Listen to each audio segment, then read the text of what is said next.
The first thing everyone noticed wasn't that the alien empress had fallen to her knees. It was the silence. A room built to thunder with power. 40 species packed into levitating balconies. Crystal banners humming with energy. Judges glowing like miniature suns. When completely, horrifyingly still. Because kneeling was not something Zytherian royalty did. Not for war. Not for defeat. And never for a human. Elias Ward stood in the center of the tribunal circle, wrists uncuffed, but surrounded by enough plasma to erase a city. His boots were dusty from a prison transport shuttle that smelled like fear and disinfectant. His shirt still bore the faint scorch mark from where an interrogator had tested how fast humans healed. And now the Empress of the Stellar Dominion, Sovereign Lyrixa Val-Theren, architect of 3 conquests and breaker of 2 civilizations, had lowered herself until her glowing silver brow touched the obsidian floor. A murmur rippled through the amphitheater like a crack forming in reality. Elias didn't bow back. He didn't even step away. He just tilted his head and asked, quietly enough that the translators barely caught it, "Why are you so afraid to stand?" That single sentence made every armed guard tighten their grip. Moments earlier, Elias had been dragged into the celestial tribunal expecting to die. Humans had been blamed for the collapse of the Helix Gate, a failure that had stranded a Zytherian battle fleet inside a collapsing star corridor. 20,000 alien lives lost. The Dominion needed a culprit. Earth had been convenient. The tribunal chamber itself was a weapon, a cathedral of pale starstone and gravity wells that pressed non-Dominion species down by a few cruel percentages. Not enough to hurt, enough to remind them where they stood. Except Elias wasn't bending. The Empress had first appeared as a radiant projection 30 meters tall, voice echoing with ancient harmonics. Her opening declaration had been cold, ceremonial. Charges read, verdict implied.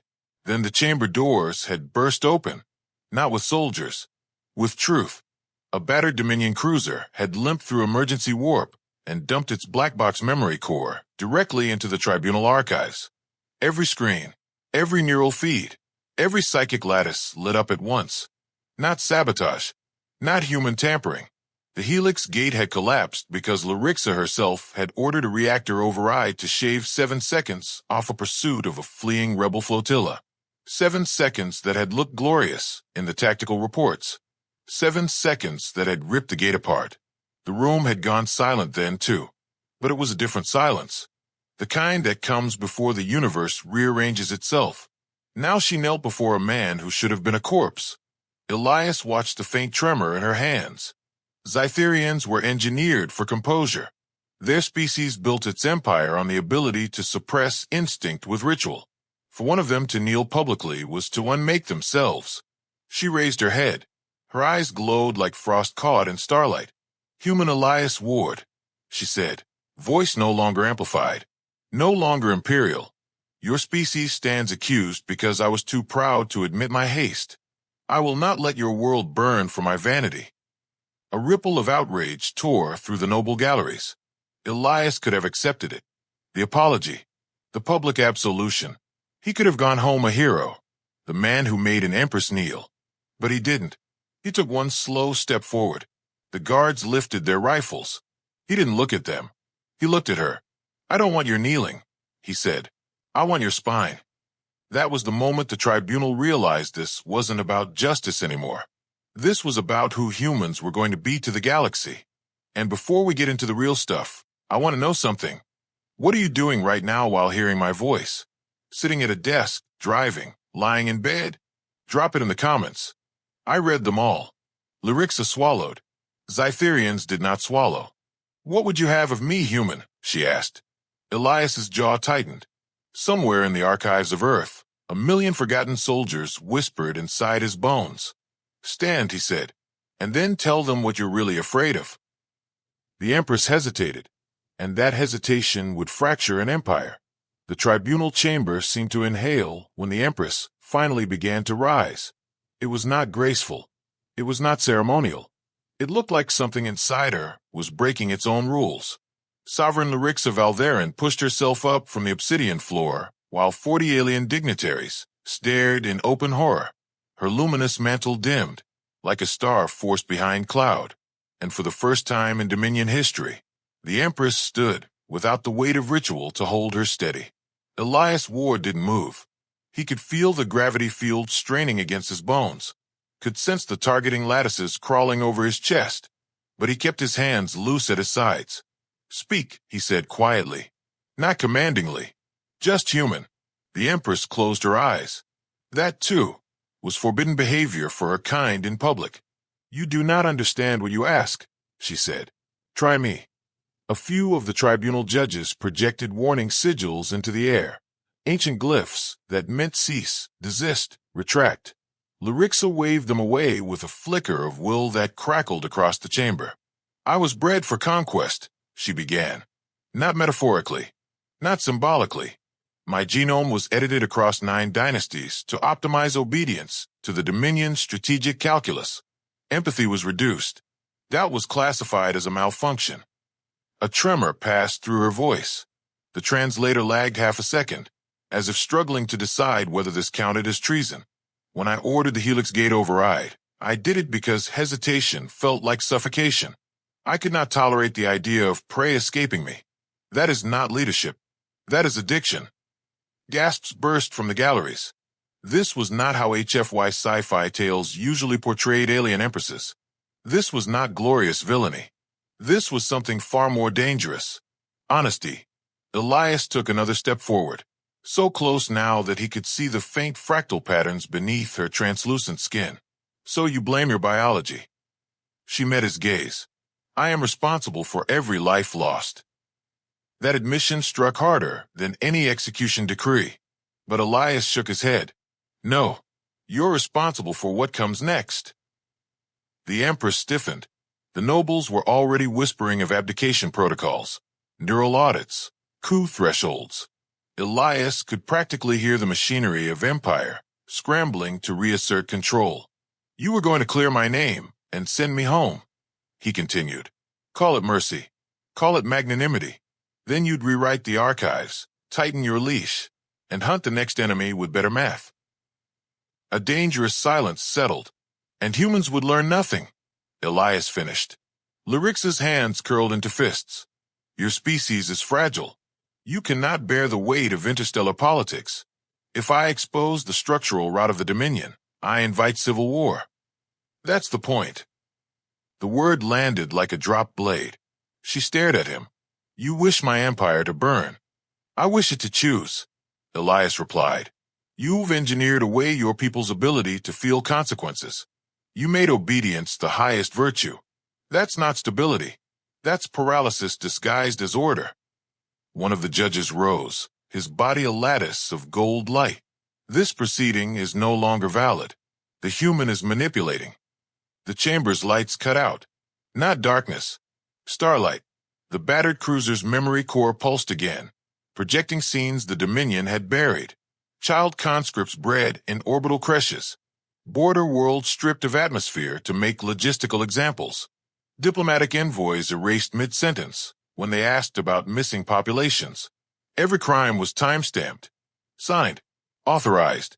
Lyrixa flinched with each new image. Elias turned slowly, addressing the watching galaxy. "This is what fear looks like when it's too big to admit it's afraid." He faced her again. "Stand here. Don't kneel. Don't command. Tell them you don't know how to fix this." Her breath hitched. That word did not exist in her public vocabulary. "I do not know how to fix this," she said. Something seismic shifted. The judges froze. The nobles recoiled. The translation network stuttered, as if the universe itself had to recompile. Elias let out a slow breath he hadn't realized he was holding. "Good. Now we're finally speaking the same language." He reached into the inside pocket of his scorched jacket and withdrew a slim data wafer. Not Dominion tech. Human-made. Crude. Solid. "This contains a proposal Earth drafted 50 years ago," he said. "A framework for cooperative governance that failed because no one with power was willing to admit uncertainty. You don't need to kneel to us. You need to be seen learning with us." The Empress stared at the wafer like it was a live grenade. "Take it," Elias said. She didn't. Around them, the tribunal systems began flagging anomalies. Security locks tripped. Entire factions started transmitting emergency protocols. The Dominion was waking up, and it did not like what it was seeing. The data wafer slipped from Elias Ward's fingers before the Empress could refuse it. He let it fall deliberately, letting the soft metallic clink echo across the tribunal chamber like a dropped crown. Every sensor in the hall tracked its descent, but no one moved to intercept it. Lyrixa stared at the object at her feet, as though it might bite her. "I cannot accept foreign doctrine during an open tribunal," she said, voice tightening. "It would invalidate 1,000 years of Dominion law." Elias smiled faintly. "Then consider it gravity. You don't have to believe in it for it to work." A low murmur spread across the galleries. Dominion elites were trained to fear unpredictability more than rebellion, and a human speaking in riddles inside their highest court was the definition of both. Lyrixa looked up at him. "Why are you doing this? Your name is cleared. Your world is safe. What drives you to provoke a species that outnumbers yours 1,000,000 to 1? The question was not rhetorical. Elias hesitated. The memory rose uninvited. The way Earth's orbital defense grid had flickered when the Dominion fleet first arrived in system years ago. Not firing, just watching. A reminder. A promise. "Because we already live under your shadow," he said. "You just pretend it's sunlight." A cluster of nobles flared their crests in outrage. One broadcast an open threat, the neural equivalent of a drawn blade. The chamber's AI struggled to dampen the rising hostility. But something new had entered the system, doubt. Lyrixa bent and finally picked up the wafer. Her fingers trembled, ever so slightly. "This device," she said, "contains human political theory. You believe it will reconfigure an empire engineered for dominance." "No," Elias replied. "I believe it will start an argument you can't control." She closed her eyes again, just for a heartbeat. When she opened them, something old and sharp had returned to her gaze. "I built this empire on the assumption that order must be imposed," she said. "My creators taught me that cooperation is merely delayed collapse." "And yet," Elias said softly, "your empire is cracking the moment you stop pretending you're perfect." The tribunal AI announced a system's fault. Not one, dozens. Peripheral sectors were requesting clarification on the released archival footage. Fleet commanders were delaying routine maneuvers. The Dominion was not designed for transparency. It was designed for execution. Lyrixa looked around the chamber. Her judges would not meet her eyes. "You have given me a weapon I cannot put down," she said. "That's what accountability feels like." She almost laughed at that. Almost. What happens now, human Elias Ward? He considered the question. Now you decide whether you want to rule over subjects or stand beside people. A sudden alarm tore through the hall. Crimson light washed over the starstone walls. External channels lit up as the tribunal feed was hijacked across Dominion space. Someone was counter-broadcasting. Not rebels. Not humans. A Dominion War Admiral appeared in a shimmering projection, his face carved with ritual scars of loyalty. "Sovereign Lyrixa Val-Theren," he intoned. "Your conduct constitutes dereliction of genetic mandate. By authority of the Continuance Protocol, you are hereby relieved." The word landed like an execution round. Gasps erupted. Judges tried to sever the feed. It persisted, carried on systems older than the tribunal itself. Lyrixa straightened slowly. The gravity of the chamber seemed to realign around her spine. "Relieved," she echoed. "You would depose me for admitting fault." "You have destabilized the Dominion," the Admiral replied. "You have elevated a human above your lineage." Elias stepped forward instinctively, but Lyrixa lifted a hand to stop him. "Listen carefully," she said, voice suddenly amplified not by machinery, but by something deeper. "I am not being removed because I endangered our empire.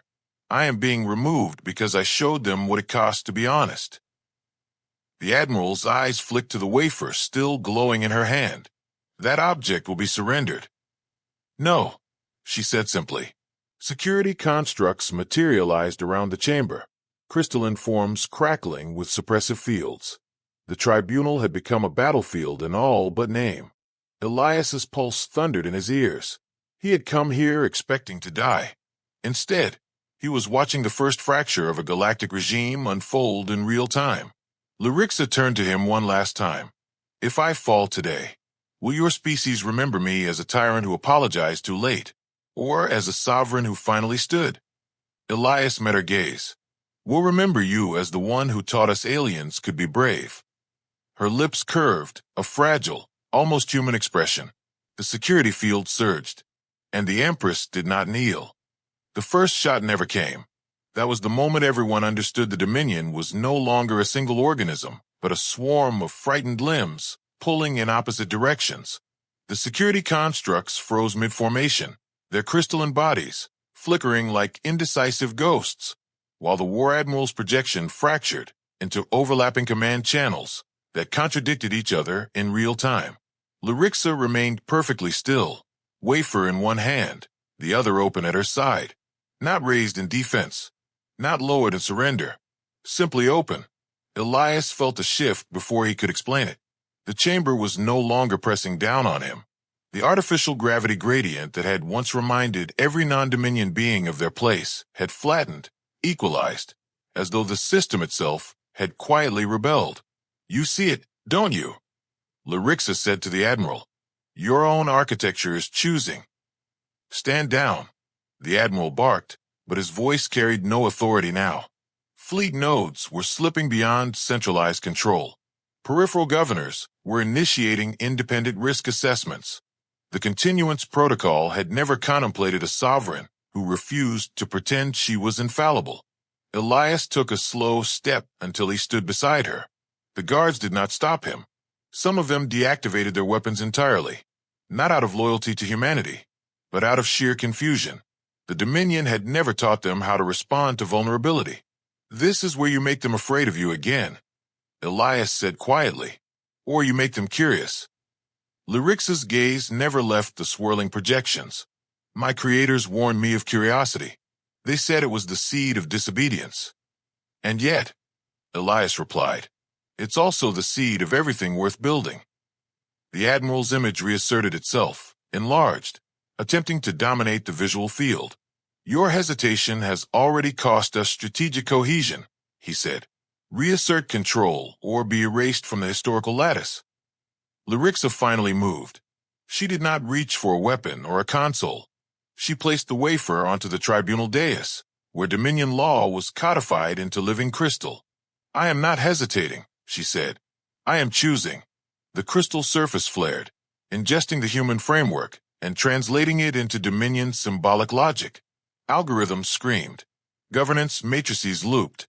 It was as if an alien immune system had been injected with the concept of shared doubt. Across the Dominion, systems began offering options they had never presented before. Not commands. Questions. Elias watched a status feed bloom in midair, millions of citizen nodes blinking into awareness as the network invited participation instead of obedience. The scale was impossible. It was like watching a star decide to become a conversation. You are dismantling centuries of conditioning, the Admiral shouted. This will not produce unity. It will produce chaos. Yes, Lyrixa said softly, but it will be honest chaos. The tribunal judges were no longer seated. Some had collapsed into themselves, processing overloads cascading through their enhanced minds. Others stared at the emerging data as if seeing their own species for the first time. Elias felt a tremor beneath his boots. Not physical. Narrative. History was lurching onto a new trajectory. This is what HFY Sci-Fi tales never get wrong, he murmured. Humans don't win by being stronger. We win by being stubborn about our right to be confused. Lyrixa glanced at him, startled by the strange phrase, then nodded once. Security finally surged, but not toward her, toward the Admiral's projection, whose command lattice was being quarantined by its own subroutines. The continuance protocol had not been built to survive self-examination. The Admiral's image distorted, his voice warping. You are dooming us. Lyrixa lifted her chin. No, I am finally letting us be more than a machine. A sudden rupture tore open in the chamber ceiling, a controlled hyperspace incision forcing itself through the tribunal's defensive fields. Not an attack, an arrival, A human delegation vessel phased in above the hull, its hull still scorched from illegal jumps, broadcasting a simple handshake protocol in every known language. Earth had not waited for permission. Elias felt something in his chest unclench. They had come. Lyrixa turned fully toward him now. "You asked me to stand," she said. "I did. But standing is only the beginning. What happens when my people realize they no longer know who they are?" He met her eyes. "Then they finally get to find out." The chamber shook again as more external feeds forced their way into the tribunal stream. Colonies, fleets, entire cultures demanding a voice. The galaxy was holding its breath. The tribunal chamber no longer felt like a courtroom. It felt like the inside of a storm. Data streams poured through the air in shimmering ribbons, each one carrying the raw, unfiltered thoughts of systems that had never been asked what they wanted. Elias had grown up watching old HFY sci-fi tales, where humanity stood alone against tyrannical empires. None of them had prepared him for what it felt like to watch an empire realize it had been asleep. Lyrixa stood at the center of it all, her luminous aura flickering between imperial silver and something warmer, almost organic. The wafer's integration was accelerating beyond any Dominion projection. Entire planetary assemblies were opening themselves to public discourse for the first time in recorded history. A junior judge staggered forward, voice shaking. "Sovereign, the citizen nodes are forming consensus clusters. They are asking to review archival memory edits." Elias stiffened. "That's not just reform. That's excavation." Lyrixa closed her eyes for a long moment, then opened them with deliberate calm. "Let them see," she said. "From a tactical standpoint, it was madness. From a human standpoint, it was the first sane thing anyone in that room had done in 1,000 years." The tribunal's gravity field hiccuped as entire layers of Dominion infrastructure attempted to throttle the flow. It failed. The system was too deeply entangled now. Transparency had become a contagion. A voice burst across the chamber, unsanctioned and unfiltered. A miner from the outer belts, her image grainy and terrified. "We were told the atmosphere failure was a natural collapse," she said. "Are you telling me it was policy?" Silence answered her. Then another voice. Then a dozen. Stories of erased families, censored worlds, rebellions that had never made it into the histories taught in creche academies. Elias felt his throat tighten. He had wanted accountability. He had not anticipated the scale of grief that accountability would unleash. Lyrixa did not interrupt. She did not justify. She stood and listened. This was the cost of standing tall.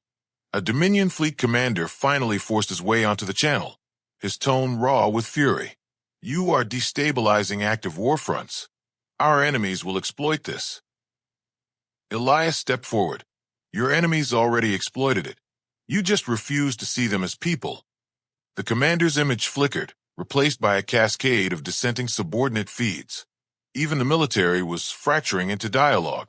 Lyrixa turned to Elias. "You told me humans win by being stubborn about confusion. What happens when confusion becomes terror?" He answered honestly. "Then you don't pretend it's anything else. You let it be loud. You let it hurt. And you don't run from it."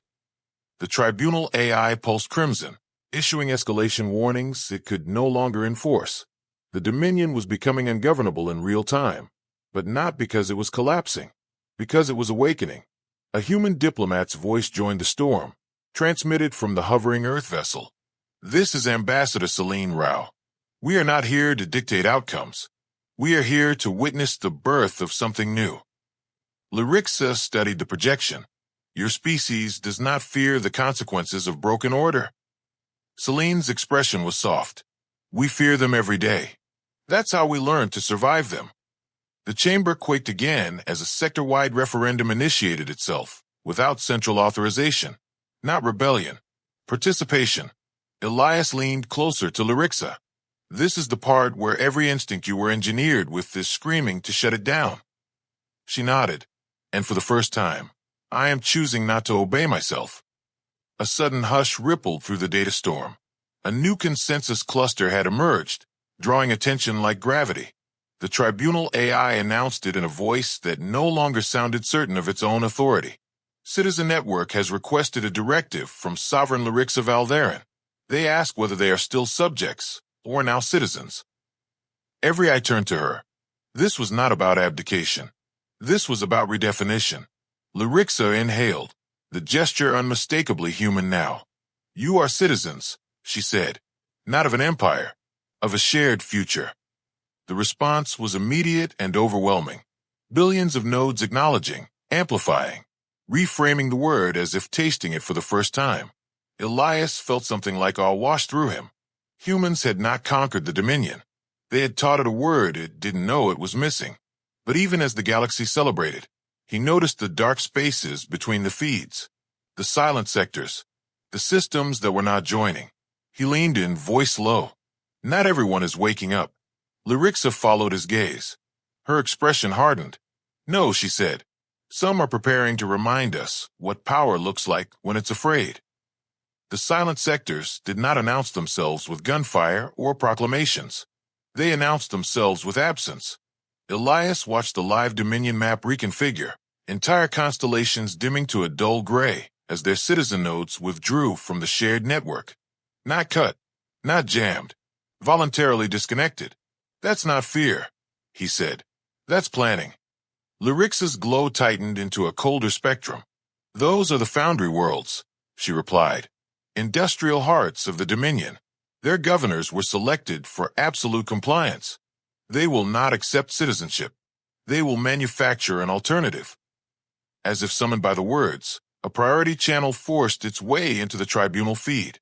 The image that emerged was not a face, but a sigil, a rotating lattice of command glyphs that had not been used since the Dominion's formative wars.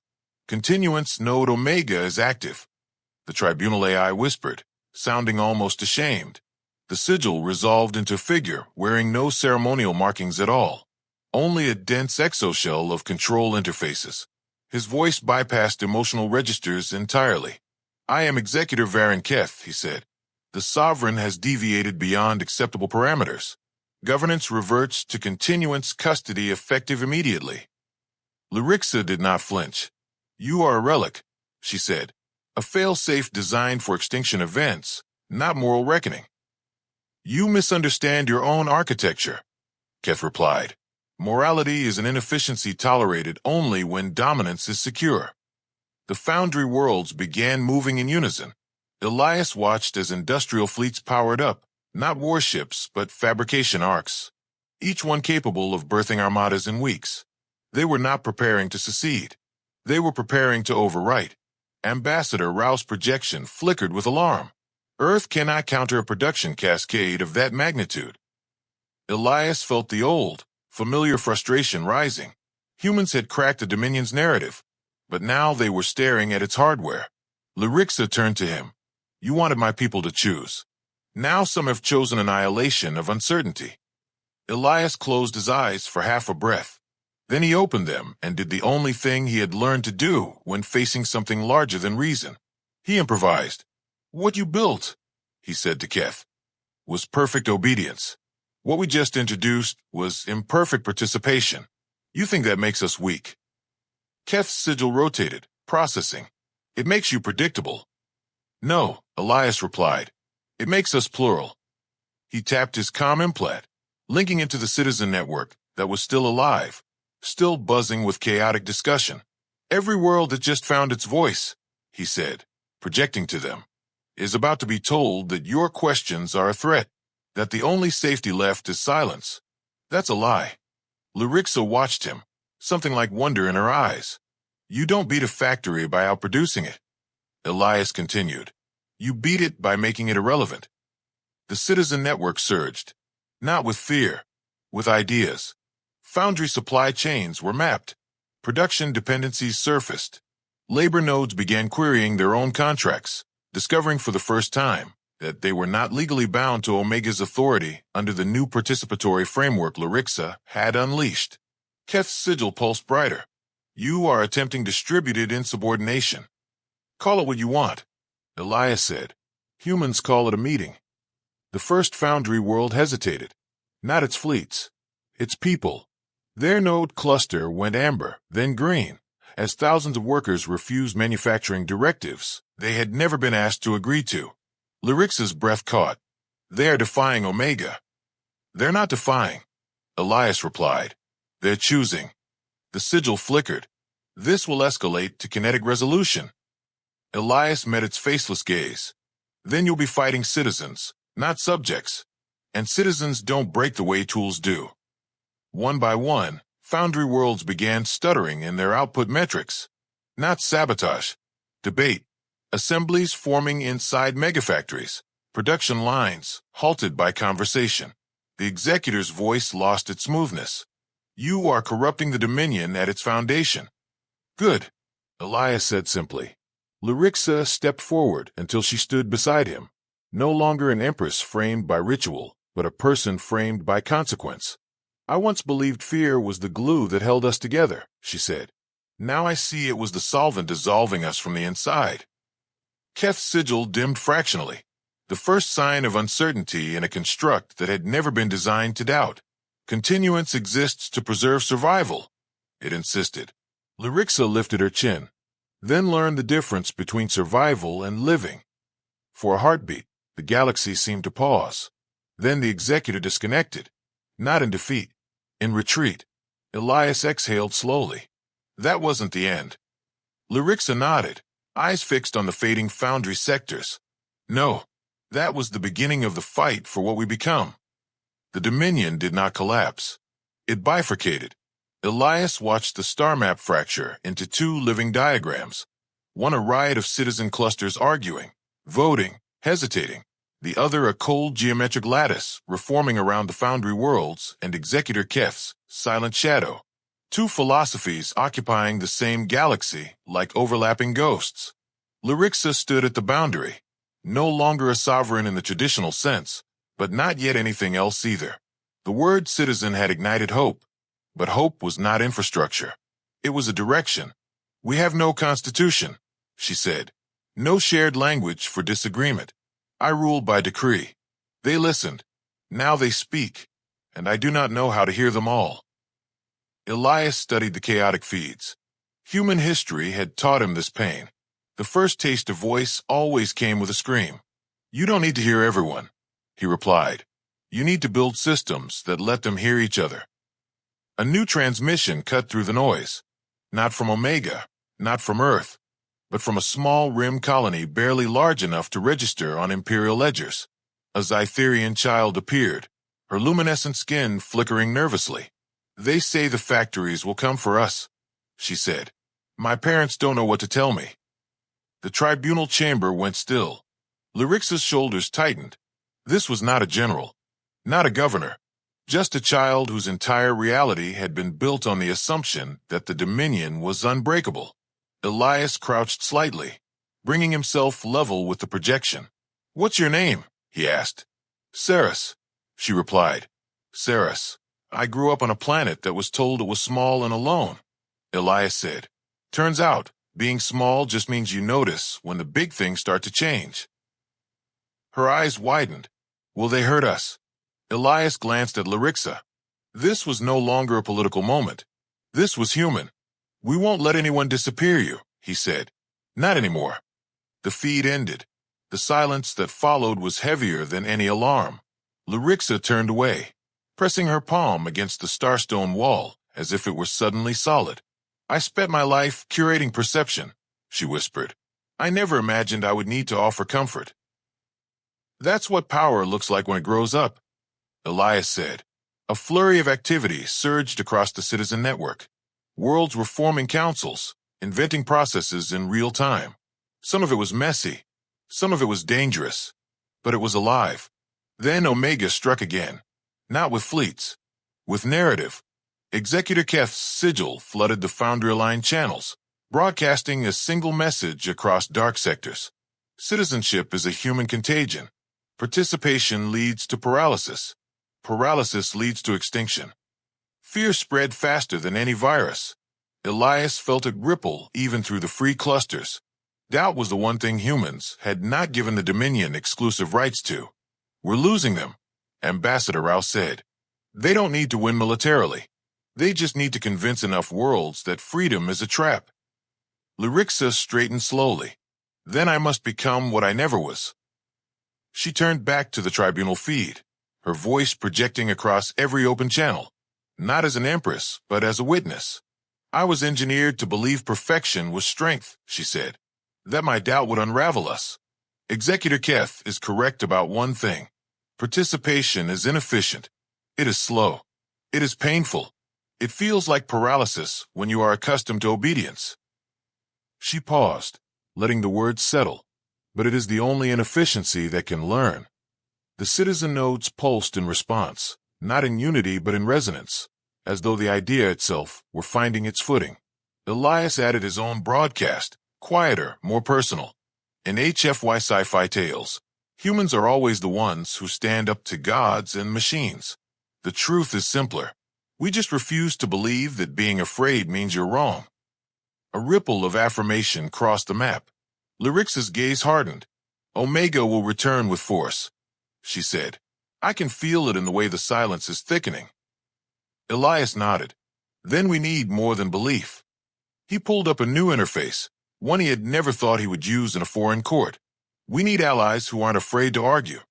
The first human civilian ships were already detaching from the Earth delegation vessel, broadcasting open invitations to Dominion worlds that had never been allowed to choose who docked in their skies.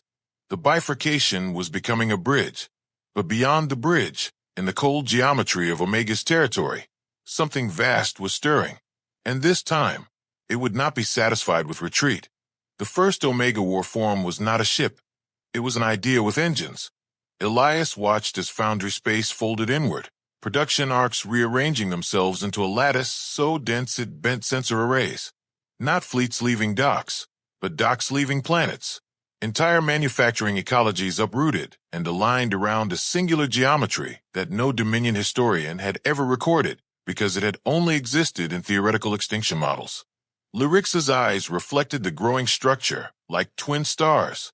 Continuance node Omega is converting infrastructure into a mobile sovereignty core, she said. If it completes cohesion, it will not need territory. It will be territory. Ambassador Rao's voice was tight. We cannot match that mass. Elias didn't answer. He was staring at a tiny icon blinking inside the citizen network. Ceres's colony. Still green. Still speaking. What happens to worlds that refuse Omega? He asked. Lyrixa didn't hesitate. They are erased. Not conquered. Removed from relevance. The word landed harder than annihilated. A cascade of distress calls flooded the open channels. Peripheral systems were reporting Foundry emissaries arriving with ultimata, not in the language of war, but in the language of inevitability. Join or vanish. Elias felt something settle into place inside him. This was not about beating Omega's machines. It was about beating its story.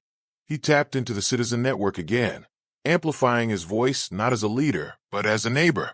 You don't have to fight it, he said. You have to refuse to let it define you. Lyrixa turned sharply. Refusal will not stop disassembly beams. No, Elias replied, but community will make those beams visible. She studied him. Explain. Omega thrives on isolation, he said, on convincing each world that they stand alone against an unstoppable system. Humans learned this the hard way. Every tyrant starts by cutting the lines between people. The citizen nodes flickered as the concept spread. Suddenly trade routes were being rerouted not for efficiency, but for solidarity. Medical ships pairing with industrial barges. Data cores mirrored across independent worlds, so no single erasure could silence a voice. Lyrixa watched in awe. They are forming constellations of mutual defense. Not defense, Elias corrected. Presence. Omega's lattice continued to thicken, its silhouette now wound in space itself. Executor Keth's sigil returned, larger, more rigid. Your interference has been noted, it said. This cluster of deviation will be neutralized. Lyrixa stepped forward. You are not neutralizing systems. You are neutralizing choice. Choice is noise, Keth replied. Noise is death. Elias felt anger surge. Funny, he said. Humans call silence the absence of life. The first Omega strike did not target a fleet or a capital world. It targeted a hub of citizen nodes coordinating relief convoys. Space twisted, light sheared, and an entire sector winked out like a thought erased mid-sentence. A scream rippled through the network. Not one voice. Millions. Ceres's icon dimmed from green to amber. Lyrixa's breath hitched. They are targeting conversation. Then we make conversation harder to kill, Elias said. He opened a channel to every human civilian vessel in range. If you ever wondered what HFY really means, he said, this is it. We don't show up with guns. We show up with each other. Earth ships surged outward, not in formation but in swarm, embedding themselves inside Dominion constellations, pairing hulls, sharing shields, sharing bandwidth. Where Omega erased one voice, 100 echoed it. Ceres's icon flared back to green. Lyrixa closed her eyes in relief. You are risking your people. Elias shrugged. We've been risking ourselves since the day we decided we weren't alone in the universe. Omega's lattice began to adjust, recalculating for a threat model that had never been designed to process. Cooperation without hierarchy. Keth's sigil pulsed violently. This inefficiency will be purged. Lyrixa's voice cut across the storm, steady and unafraid. No, she said. It will be inherited.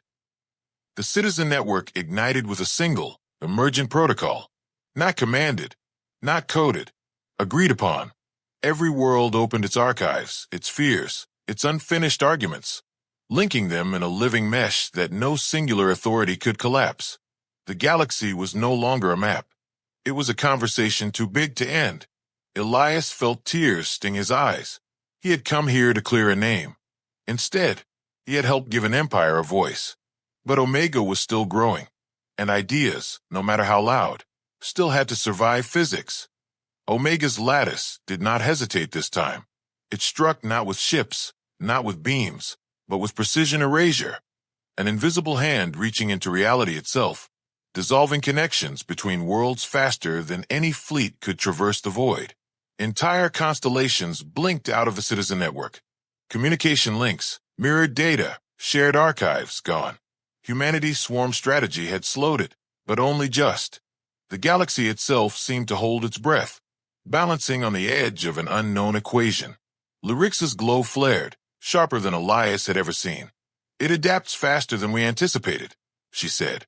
Her voice carried the weight of centuries of empire, but Elias detected a tremor beneath the surface, something that had never happened before. Fear, not for herself, but for the galaxy she had tried to awaken. Elias clenched his fists. Then we make it see humans differently. We force it to recognize that life cannot be simplified into code. A ripple of movement appeared across the tribunal chamber as citizen nodes began improvising. Automated labor constructs began linking their processors across sectors, forming emergent networks that were not commanded by anyone, alien or human, but by necessity. The network itself was alive, a living algorithm of resistance. Omega's response was brutal. It cut a lane of reality, isolating 3 major nodes that had been coordinating medical, industrial, and communication efforts. Each node flickered as if struggling to hold its own existence. The screams of disconnected worlds transmitted across the mesh. Elias felt each one like a blow to his chest. You said this would be impossible, Lyrixa whispered, almost to herself. Elias shook his head. Nothing is impossible when the people themselves become the system. He opened a feed to Ceres's colony. The child's icon was amber, unstable. We can't let it touch them, Elias said. They're the heartbeat of this network. Lyrixa moved beside him. They are small, insignificant, and yet you risk everything for them. That's humanity, Elias replied.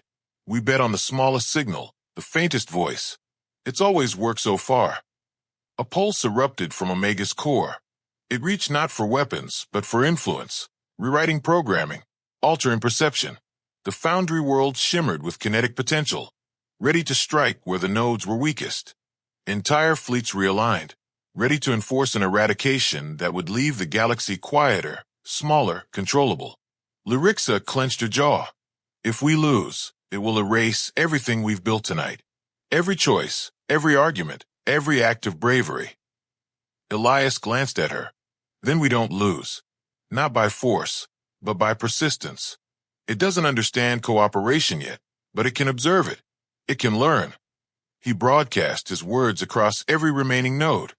Hold your connections. Share your doubts. Every argument you make is a shield. Every disagreement a weapon. We survive because we persist. Across the galaxy, nodes blink green again. Not all. Not perfectly. But enough. Enough to form a web that could not be immediately severed. Enough to remind Omega that imperfection was not weakness. Lyrixa watched the display, her form luminous and tense. You gamble with billions of lives. I'm not gambling, Elias said. I'm teaching. Humans have done this for millennia. We survive by refusing to obey inevitability. Then it happened. A new signal, unanticipated. Not human. Not Lyrixa's.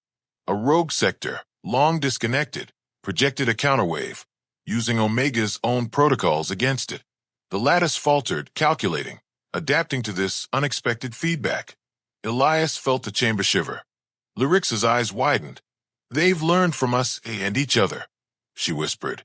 Keth's sigil pulsed violently, the executor straining to maintain coherence. This deviation is intolerable, it said. All units reassert control.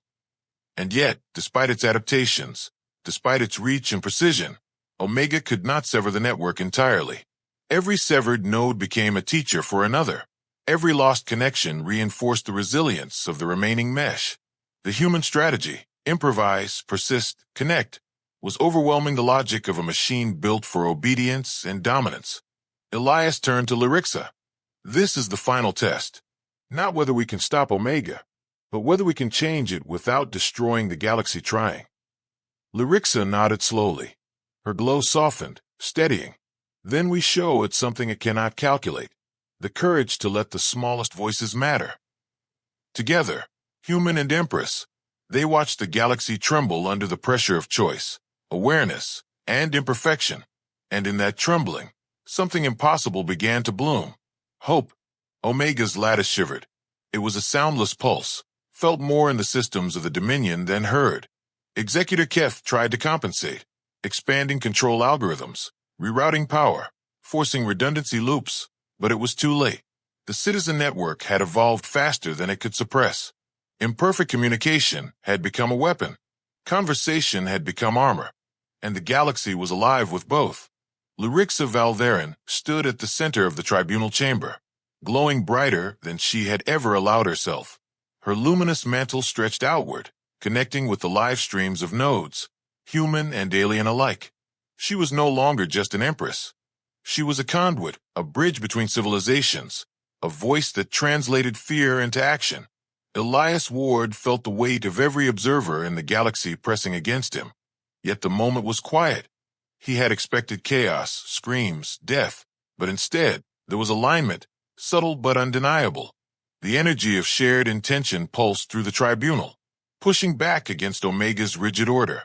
A projection flickered, showing Executor Keth's sigil distorting as it attempted to reconcile logic with the emergent network. The executor spoke, voice strained, metallic, fractured.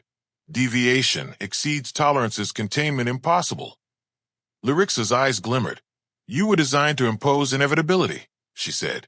You were never built to survive choice. The network pulsed brighter. Each disconnected sector, each node that had resisted Omega, now fed back information, creating loops of cooperation that Keth could not anticipate. The Foundry worlds, their industrial fleets now tied to the citizen network, were producing not weapons but support structures, communications hubs, and emergency shelters. The executor had turned its own assets into instruments of resilience without realizing it. Elias let out a breath he didn't know he had been holding. We're not done, he said. Not yet, but we're winning. Lyrixa turned to him. Winning is not the word I would use. Surviving, he suggested. Learning. Choosing. She smiled faintly. Then we are winning by your definition. Omega attempted one last recalibration. Light waves flared as the lattice strained against the human-alien collaboration. Billions of voices rose in defiance, not screaming, not shouting, but in coordinated persistence. Every world that had chosen citizenship now reinforced the network, projecting stability, resilience, and innovation. Keth's sigil began to splinter. Systems that had once obeyed only code now acted unpredictably, introducing variables the executor could not calculate. One by one, the Foundry worlds faltered in their attempt to enforce isolation. Instead, they became integrated nodes, contributing labor and resources to repair damage caused by earlier erasure attempts. Imperfection had won. Humanity's stubborn improvisation had rewritten the rules of engagement for an entire empire. Lyrixa looked at Elias. You've taught them something they were never meant to learn. Elias shook his head. No, we taught them something they already had. The courage to stand together, to speak, to refuse silence.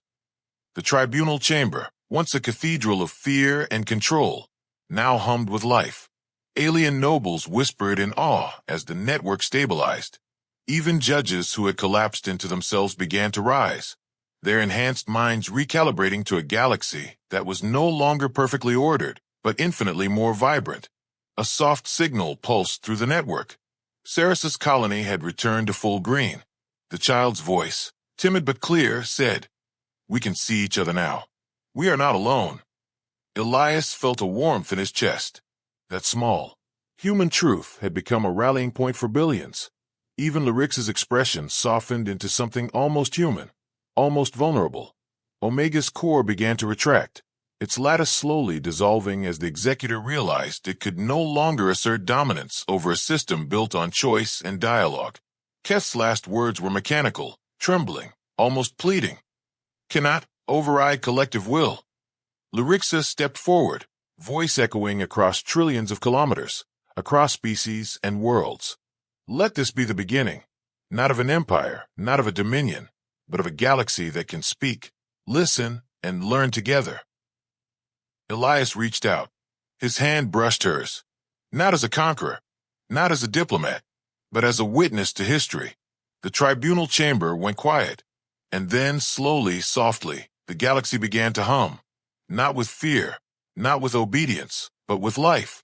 Every node, every colony, every citizen cluster, human and alien alike, pulsing with the knowledge that they had survived the unthinkable together. Lyrixa turned to him. "You asked me to rise," she said. "I did. And now, perhaps, we rise together." Elias nodded. Humans never bow to certainty.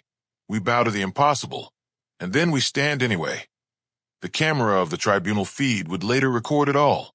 The Empress standing tall, the human beside her, and the galaxy watching as a new chapter of history began. No empire crushed, no rebellion defeated. Instead, a lesson written in real time across billions of worlds.